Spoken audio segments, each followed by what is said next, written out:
The president has been very clear that he intends to run again, and if he does, I will be running with him. In fact, I'm going to share with you a very simple story, which is that I went home one day and I said, well, why are conservatives bad, Mommy? Because I thought we were supposed to conserve things.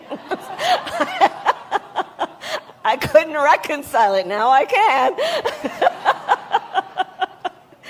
I mean, one of the young leaders was talking to me about climate mental health. I said, tell me what's going on with your peers. Climate mental health. And she talked, I said, I think I understand that, but unpack it for me. And she talked about how her peers are thinking about it. One example is, you know, whether when they're ready, could they start a family? Yes. Worried about what that would mean. And the stress of it.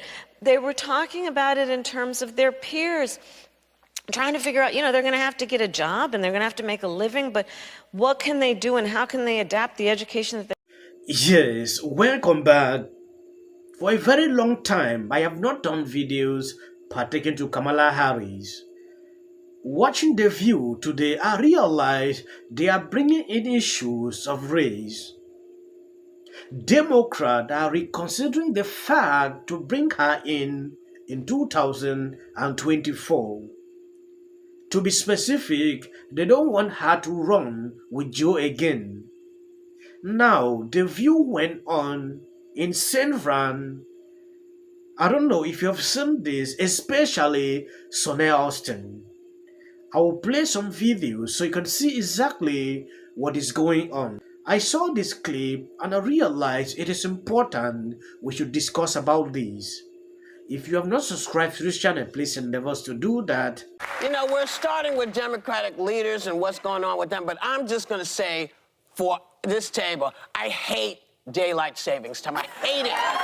Hate it. You know, because it was dark as night when I got up this morning to come here. They always say, oh, the kids need to go to school in the light. There was no light this morning at 7 o'clock.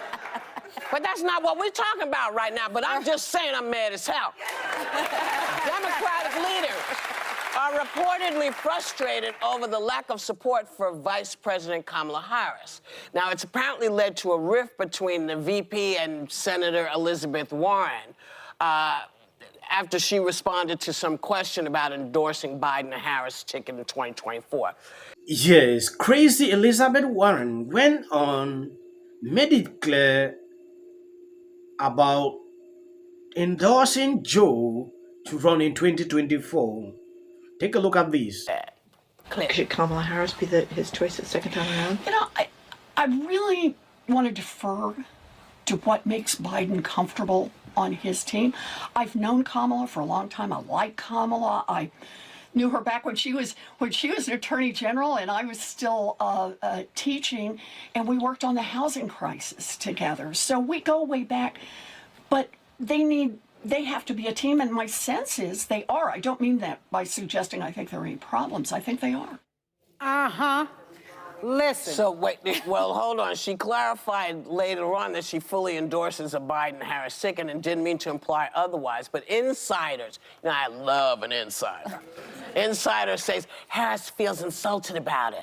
Does the party need to get on the same page? What is happening? I don't know what the hell is wrong with Democrats. Yes, for some time, I used to get how people say the presidency was run by Kamala Harris. When you take a look at what is happening here, like Whoopi said, insider, they are making it clear that they don't like Kamala Harris to run with Joe. Elizabeth Warren actually endorsed her with Joe. I think I did the video on an interview Kamala went on. Vice President. So stop fretting, stop wringing your hands, and get behind your ticket, because on the other side, the alternative is Donald Trump or Ron DeSantis. Yeah. So you tell me what you prefer. And I love this. I love that they said in this story, I don't know if it's true, that Kamala's not, that Madam Vice President is not responding to the calls from Senator Warren. Good. If they are going to be doing this, don't show up to fundraise for them. Don't show up to campaign for them. Don't pick up their phone calls. Get with the program. Listen, you know what they're doing? They're playing right into the hands of Fox News. Yeah. Fox News every single day goes after Kamala Harris, trying to portray her as inept and some kind of bumbling fool. She's not. That's not who she is. And so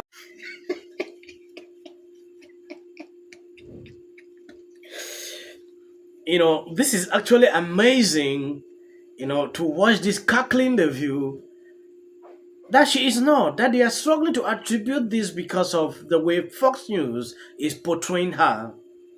That is not the case. Everybody has seen it. If by now you don't know exactly what Kamala Harris has been doing, they talked about the border crisis. Kamala Harris never showed up. So many things I cannot even outline on this clip. Just even the way she answers questions. So when they want to talk about it's not about Fox News. Let's face the truth. We should not, struggle to always defend situations even when they are wrong. The next day to be the president. And I think there's some concern about just the lack of policy accomplishments that she's made as vice president. I'm surprised that there's concern. I think it has a lot to do with this. She's a black woman. Black women get everything done. We've saved this country's democracy for She's obviously centuries. amazing, but what specifically? But, well, like, no, I mean, where shall I start? I mean, she was in the Senate, of but course. no, I she was mean, the as Attorney vice General. president, of course, As vice she's president, the Inflation Reduction Act. I mean, she What was the Mike face Pence of do? Roe v. Wade. I mean, the list goes on and on. I'd like to ask you, what did Pence do? What did Pence do except put his lips firmly on the butt of Donald Trump and still is fighting a subpoena to testify against Trump? I mean, when Pence finds the cojones to do something, then I think we can talk about a vice presidential. It does feel a little get in there. Okay, so I was just going to jump in and say that, is there any fair conversation to have when it's someone, a woman, a gay man, a person of color? Because one of the things is it's not just Fox. The Daily Show had this reel that played because they were saying this is the new episode of Veep. And it was like this word salad of some moments that were just, I think they called it a word salad, which is why I use that. But it was like repetitive moments that, for me, when I see a leader, I want to feel like I'm going to be okay. Obama was brilliant at this. Right. When you saw him speak, there was a charisma, a confidence, a safety in hearing him. There are people that don't have Sarah, that. you could take Winston Churchill out of context. It's just amazing that they are struggling to bring in this comparison between Pence and Kamala Harris. Pence did a lot, though I don't agree with him right at the moment. When you take a look at Kamala Harris, now attributing this issue of race is where I have issues. I understand that always fun of that, especially Sonia Hostin, always attributing situations like this with race. If they don't want Kamala Harris to stand, don't even think about issues of race. It should stop at this level. Think of what she has done. Watching her here, she cannot outline a single thing that she has done. Fighting for people to abort children because that is what she has been advocating for a very long time. I think that's the only thing that I can stand here to say.